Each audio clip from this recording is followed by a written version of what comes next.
Dans cette unité de recyclage à Sonfonia, Mamadou Boussiriou Diallo donne une seconde vie aux bouteilles usées qui habituellement finissent dans les poubelles ou décharges d'ordures. Son idée, transformer ces objets en verre dont plus personne n'en a besoin en matériaux de construction afin de produire des dallettes destinées à l'aménagement extérieur des maisons et des villes. Le verre, vous savez que le verre est fait à partir du quartz.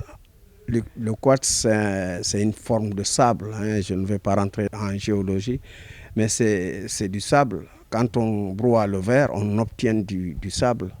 Et là, nous avons une machine qui nous permet de broyer le verre et obtenir du sable. Et la machine est réglée de sorte qu'on a du 0,4 et du 0,6. Donc, ce qui fait qu'on n'a pas besoin de gravier pour rajouter. On ne fait qu'avec le verre. C'est ce qui nous donne les dallettes que vous avez derrière vous. Là.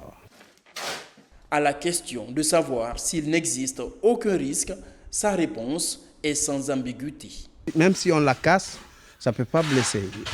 Il y en a qui ont peur, certainement, quand ils marchent dessus jusqu'à usure, s'il n'y a pas de morceaux de verre qui vont sortir. Il n'y a pas de morceaux dedans. C'est que du sable. Et vous avez vu le sable, il n'y a pas de tesson. Ça ne peut pas blesser quelqu'un, vous voyez.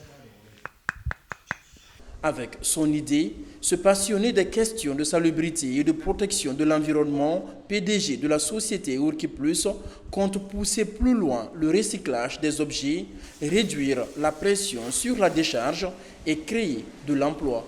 Une dizaine de jeunes sont directement employés dans son unité. Ça me tient vraiment à cœur parce que je vole presque dans le bâtiment et j'encourage vraiment les entrepreneurs à nous aider.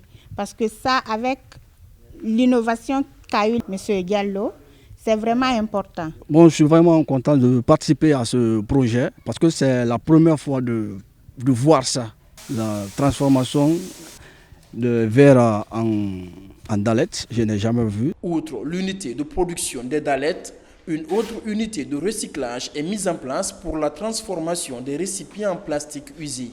Avec ses investissements et ses idées, ce Guinéen de la diaspora qui a décidé de rentrer compte apporter sa pierre dans la construction de la nation.